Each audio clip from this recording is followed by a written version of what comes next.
Well, g'day, and welcome back again to Jiaoqing. And today you find us down at the eastern end of the Star Lake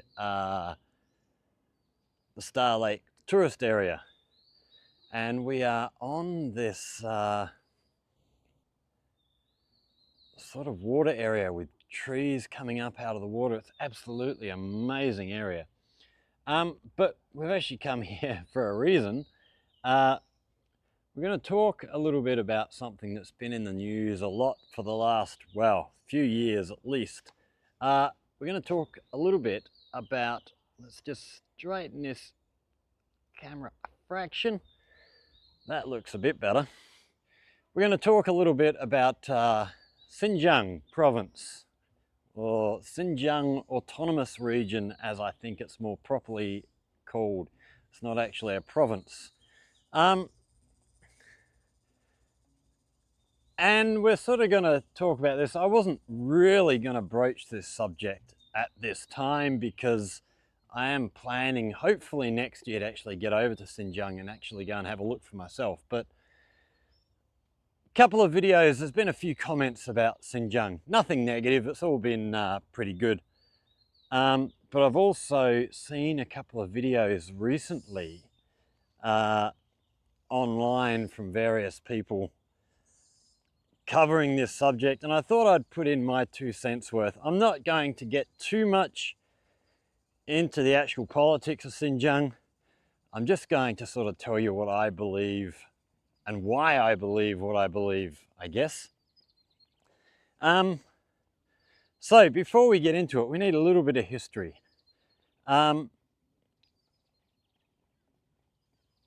Yeah, so we've come out here, we're talking about what can be quite an ugly subject.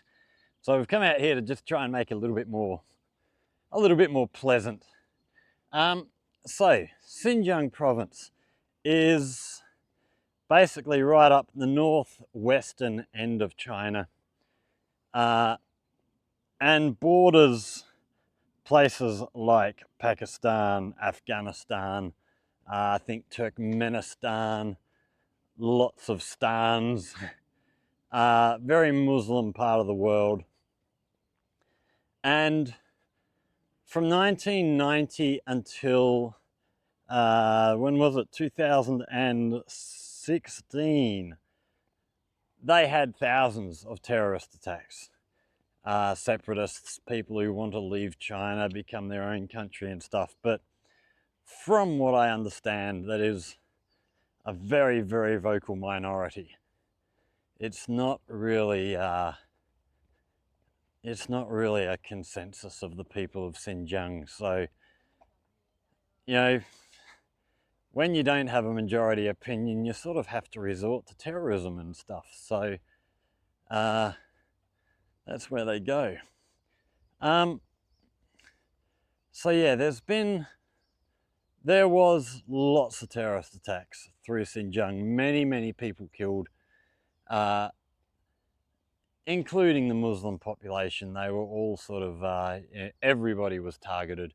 If you didn't agree with these extremists, you were fair game, which goes against everything I believe in. You know, you should be free to believe whatever you want, and especially when it comes to religious beliefs, when there really is no way to prove anybody's belief.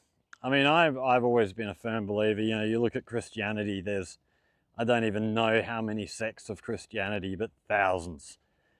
You know, Baptists, Catholics, Presbyterians, whatever else. There's just many different ideas. I don't know how many different sort of sects there are in Islam or Judaism or any of the others, but for me, if the people who actually believe the stuff can't get their stories straight and get on the same page, well, I'm not going to believe any of you. You know, once you guys can agree and come up with an actual story, then maybe I'll consider it. But until then, you know, I'm sorry, it's not for me. You can't prove any of this stuff. There's no real good reason to believe any of it. So if you want to believe it, that's fine. I have no problem with people being religious. My issue is when you start forcing your religion on other people. People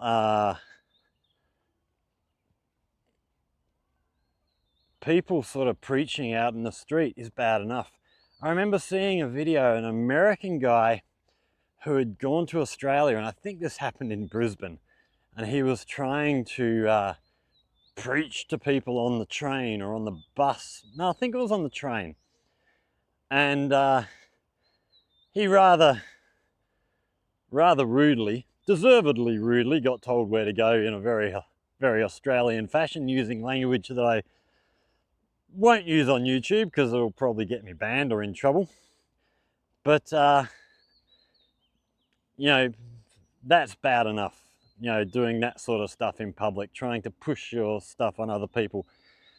But when it goes to the extreme of causing actual violence on people, then you've lost any chance you ever had of me respecting you. So they had a lot of problems. It was a very, very dangerous place to live. And something had to be done. So the Chinese government went ahead and did something. And there hasn't been a terrorist attack in Xinjiang since, I believe, 2017. So obviously they're doing something right, because they've put a stop to this. Now, a lot of people have whinged and complained, especially a lot of Western politicians, Western media, about how oppressive the Chinese government has been. Now, when you're trying to save people's lives, I believe you have to be a little bit more extreme than you might otherwise be. And I'm not going to hold that against Chinese people for doing what they had to do.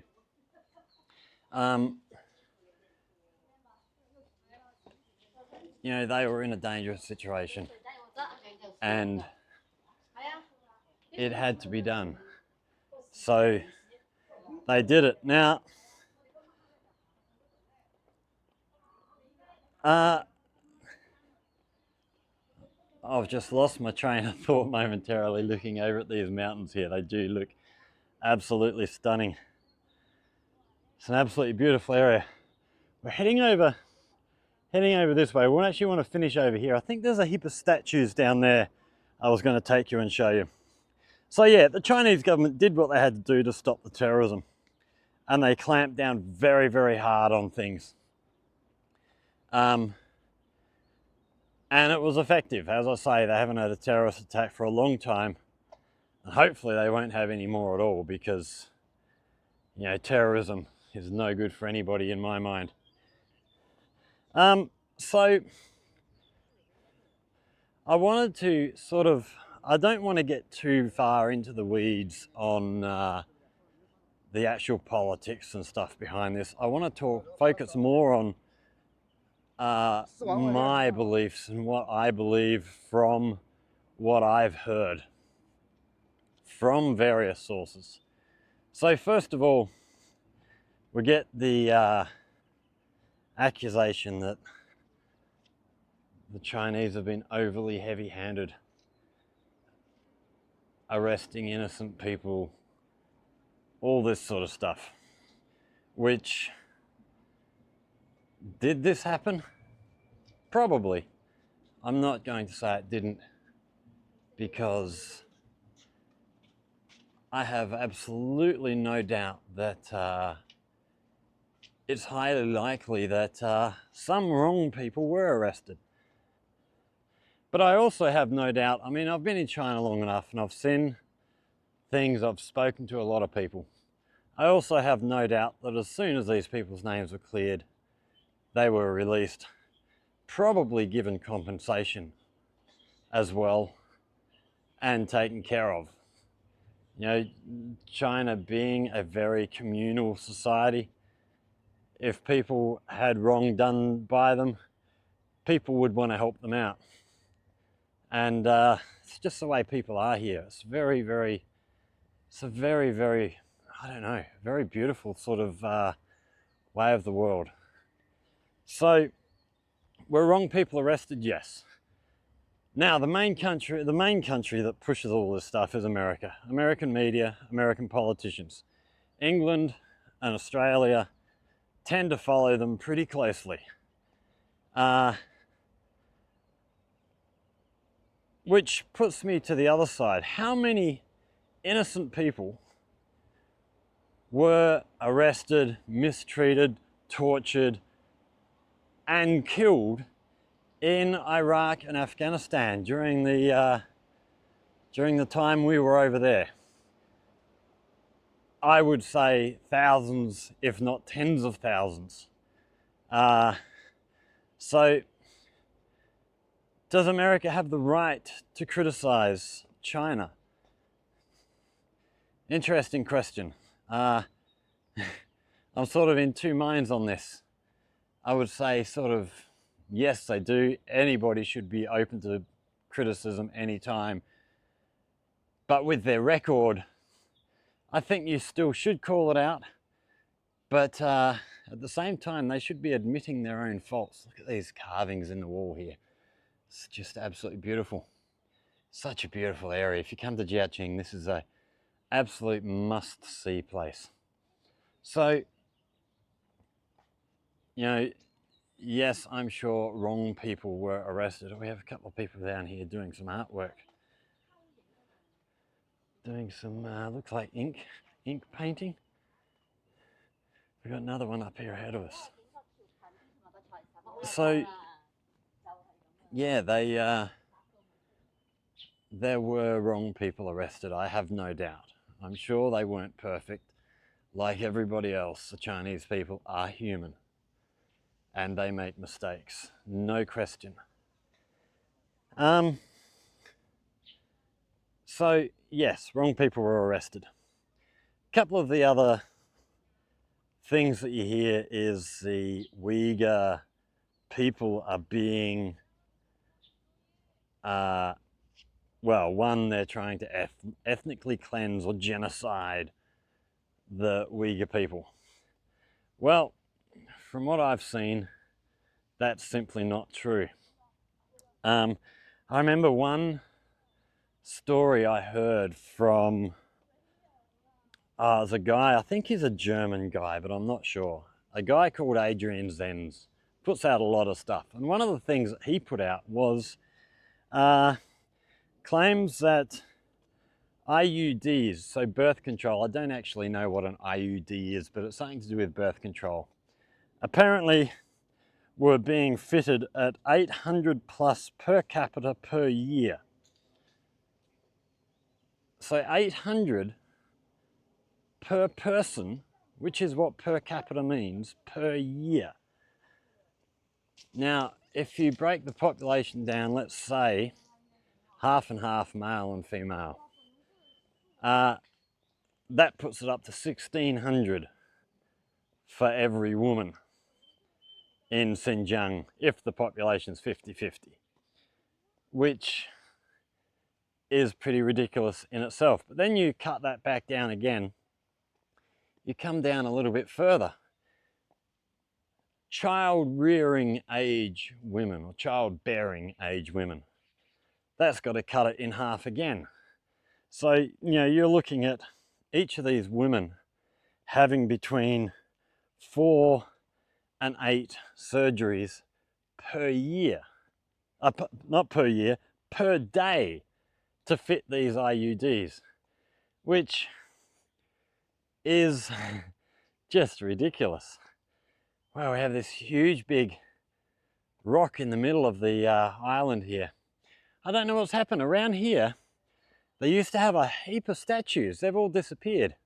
I was hoping to walk around there and show you some of these. But we still have this big rock in the middle. I don't know where all the statues have gone. That's a bit disappointing. So,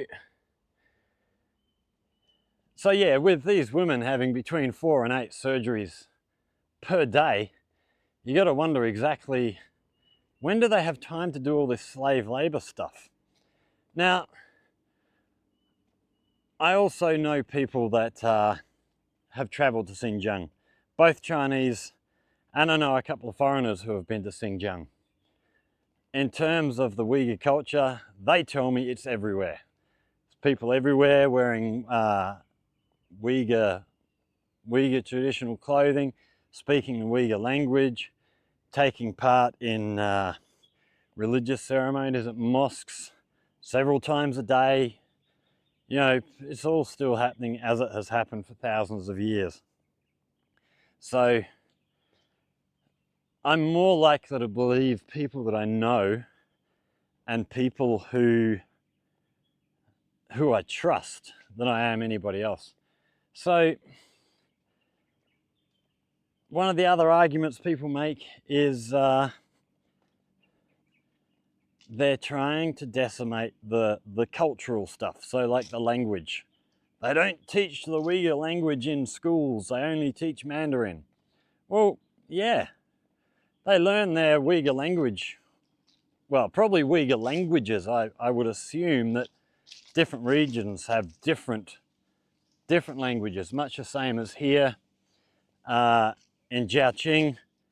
They sort of speak Cantonese. I don't know if they have a specific dialect of Cantonese, but then when I go to Yunfu, which is an hour away from here, Yunfu has its own distinctive sort of language.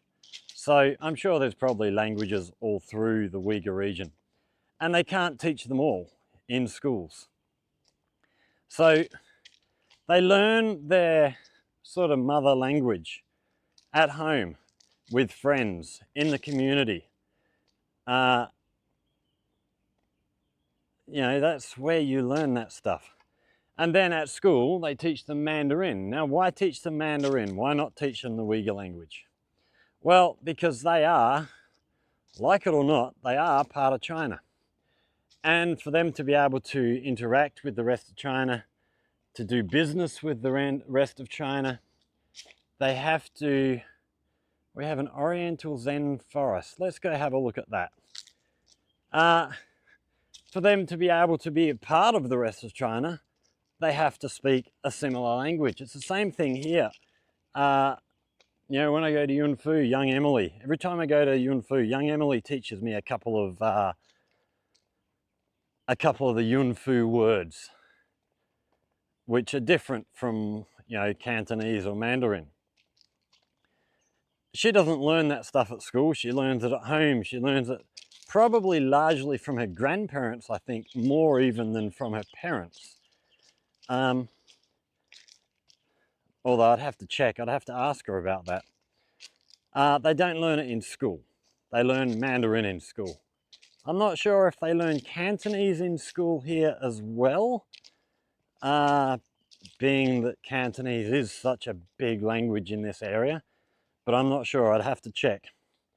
We actually have a we have a video coming up soon on the education system here in China. I've been doing a heap of research. I've got my students actually doing a little project for me at the moment where they're going to talk about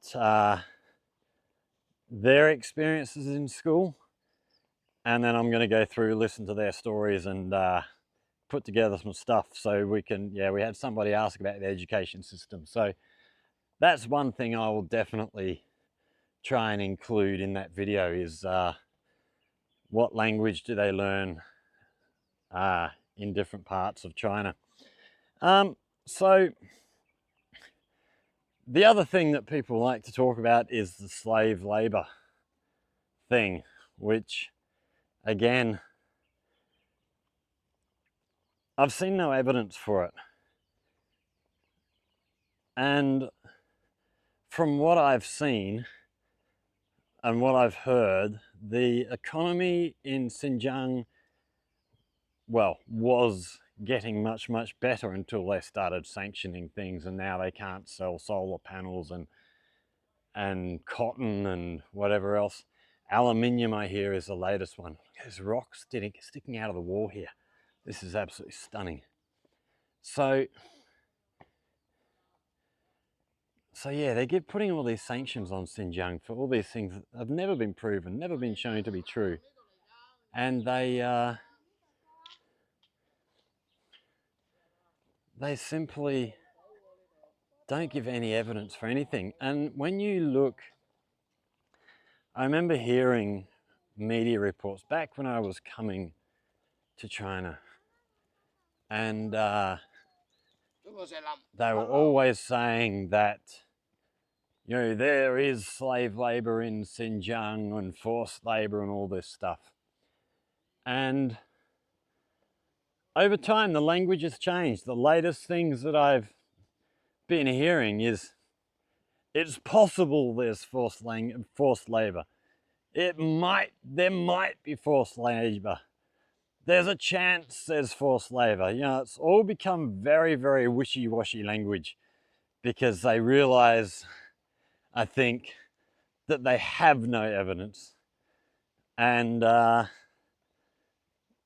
they can't back their statements up, and people are starting to question. So they're starting to change their language, which tells me a lot.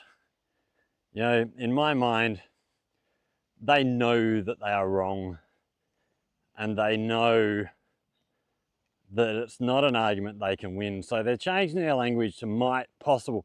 Well, tell me any place in the world where it's not possible for there to be slave labor. Look at the United States of America right now.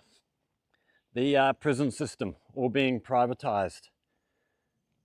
And slave labor. Prisons are the one place when they sort of got rid of slavery.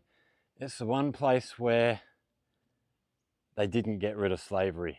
They made it perfectly legal. Wow, look at this wall. This is simply stunning. Absolutely amazing. So, yeah, this sort of change of language tells me a lot. And so, yeah, a lot of the stuff that you hear in the Western media from Western politicians about Xinjiang, I simply don't believe anymore. So, raises a question. So this gets back to, who do I believe? You know, well, we're back to talking now about what do I believe and why do I believe it. So first of all, I think we have to talk about the sources. Where do I get my information from? And there's three main groups. First off is the media. I put that first because that's probably the longest serving place I've gotten my news from. Wow, look at this up here. I wish I could read what some of these things say. Absolutely amazing. So the media. The media used to be an institution that I trusted pretty well until I was it when I was at college? I think so. We were asked to do a project, and it was to go away that night, watch a news story, and sort of tell the tale of how it was reported and stuff. It was quite an interesting project, and I thought, well, actually, I'm going to do something a little bit different. I'm going to watch. So we had, what was it, Channel 10 News on at 5 o'clock. Then we had Channel 7 and 9 News on at 6 o'clock, SBS on at 6:30, and then the ABC News on at 7 o'clock. So I actually thought, right, we're going to do something a little bit different. We're actually going to sit back, we're going to watch all, well, 4 of the 5 news channels. Couldn't watch Channel 9 and Channel 7 because they were on the same time, so I did Channel 7. And they were basically reporting on the same story, and if you'd listened to them all individually, you would have come away with 4 different opinions from the same story, which was my first sort of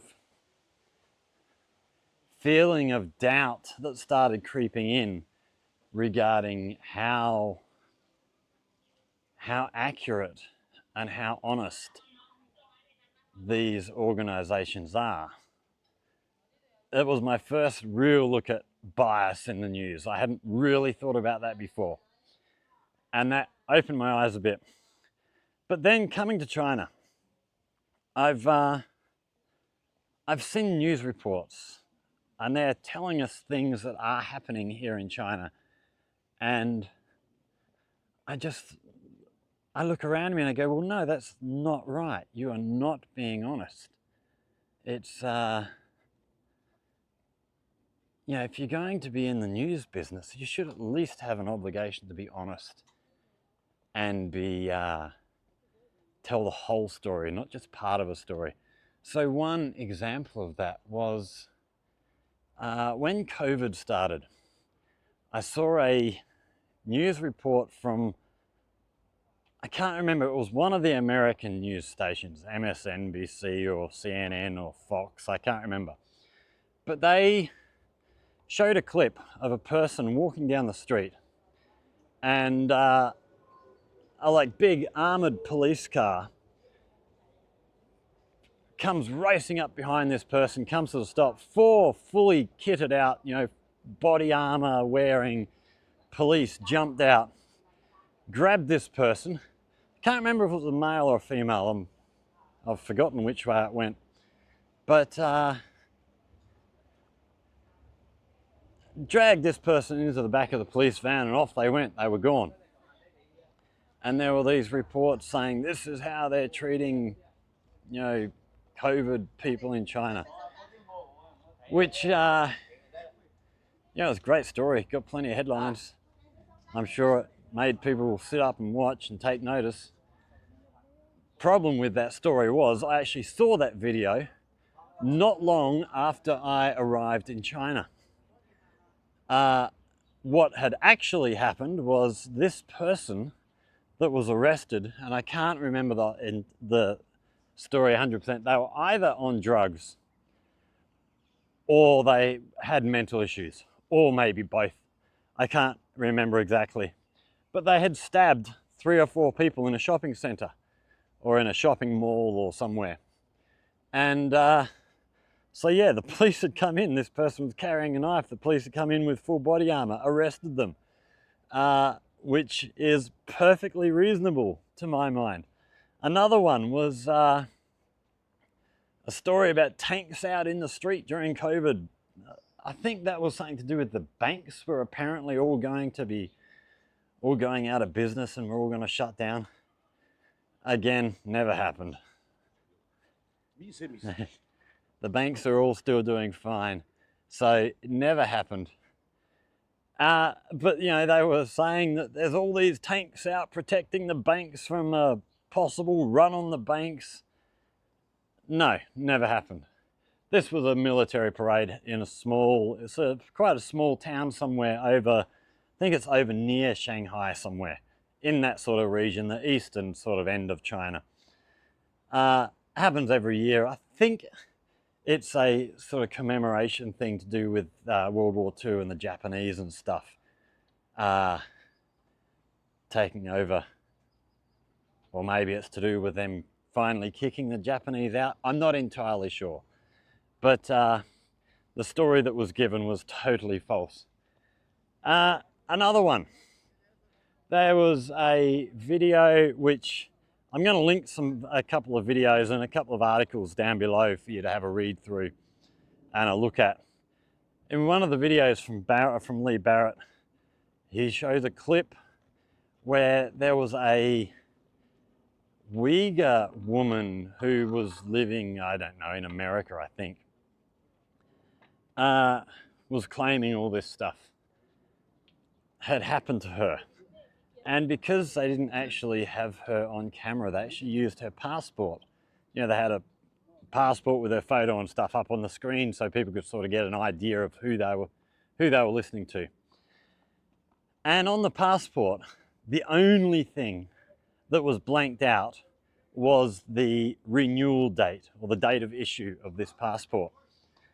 And why would they do that?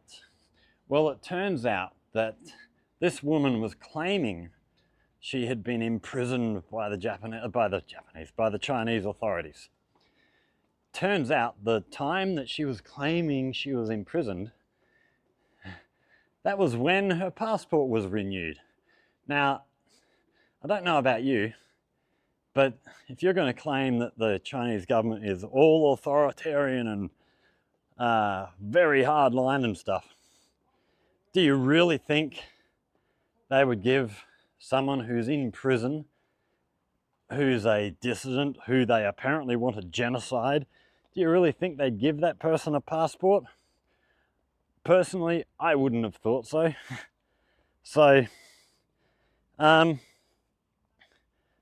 was one other I wanted to talk about as well in terms of the media reporting. Oh, that's right, there's a Nathan Rich video that I will link below, which deals with debunking a story from the BBC.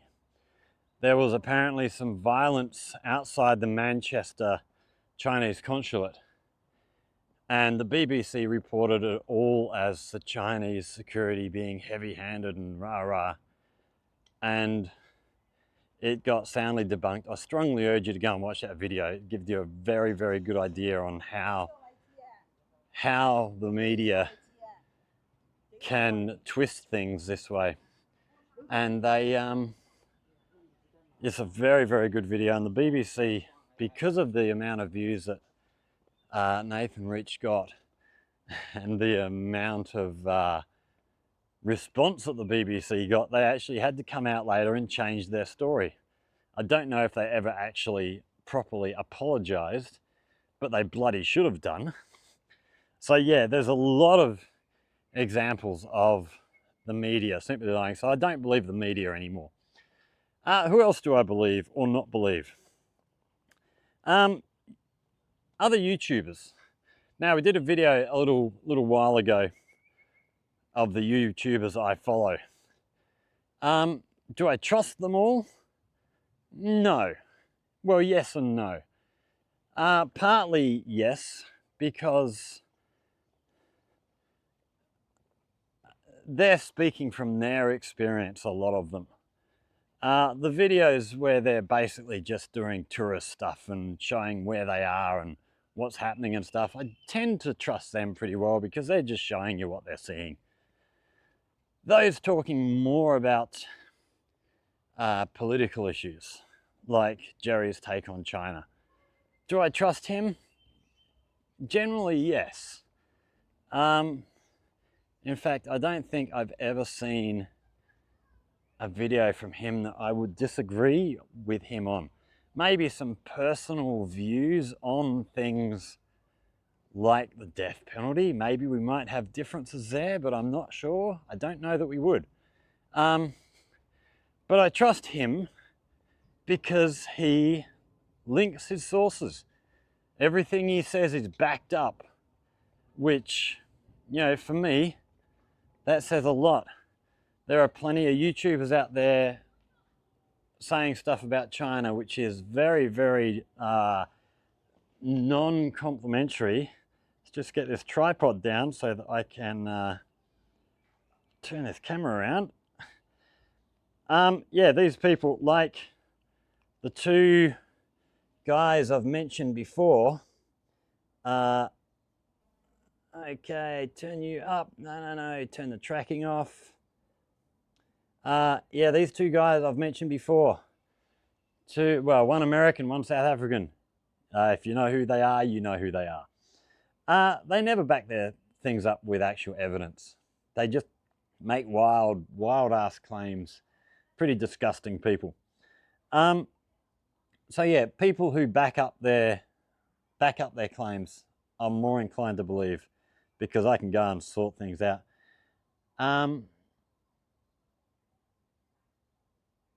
And generally, I like people who aren't just China positive. I like You know, I don't tend to talk about the negative things in China. Well, I haven't yet. I have been thinking about doing that, talking about some things that I don't like about China. But I'm also sort of taking my time. I want to be fairly careful on how I do that, because I don't want to be making it too easy for people to twist my words and make it sound like I'm saying something I'm not. So yeah, I mean, you name a place where there's not something that you don't like. You know, every place has got its good points and its bad points. So we'll get there. And then there's other people I see on YouTube, actually even politicians, say things like, "Oh yes, the slave labor camps or the internment camps, what do they call them? The concentration camps in Xinjiang. I've seen the photos." Where are the photos? Produce them. Show us the photos. They never can. I've never seen anybody actually produce. You know, they claim, "Oh, I've seen all these photos." They can never show the rest of us. And the other one is, I've heard a couple of people claim they have GPS coordinates for where these concentration camps are. And then you get people respond to them and say, "Well, actually, I'm going to Xinjiang, you know, next month or in a couple of months' time. Give me the GPS coordinates. If there's a concentration camp there, I'll video it. I'll show you." "Oh, no, no, no, no, no. We can't give you the GPS coordinates." I don't know why. Can't trust them with the GPS coordinates, maybe. Or more likely, they don't want to be shown up as absolute liars.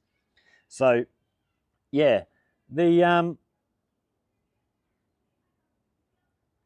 so my thoughts on Xinjiang.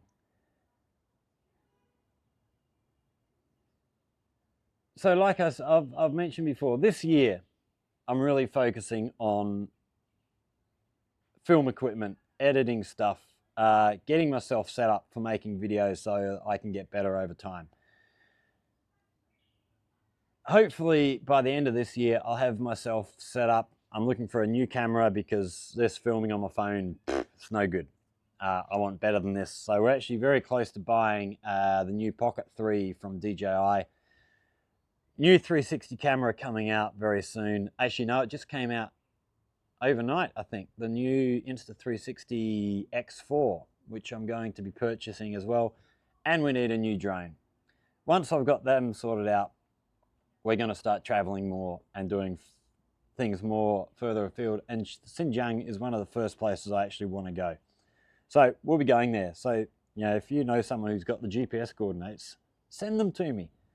If I find a concentration camp, I'll be sure to film it, because I'm sure it'd get me 1 million views and make me a lot of money. So yeah, that'd be great. But I'm sure that's not going to happen. Is Xinjiang a perfect utopia? Hell no. Security is very, very tight there, from what I understand, from videos I've seen, from people I've talked to. It is much tighter than the rest of China, but with good reason. I watched a video from, I don't even remember who it was from. Oh, it might have been from the Barrett channel a couple of days ago when I was thinking about all this Xinjiang stuff. And there are a few comments underneath from people who live in Xinjiang, from Uyghur people. And they were saying, look, you know, yes, security is pretty oppressive, like in certain places. It's not the same everywhere. It's not the same all over Xinjiang. When you're in the border area near Afghanistan, apparently it's very, very tight.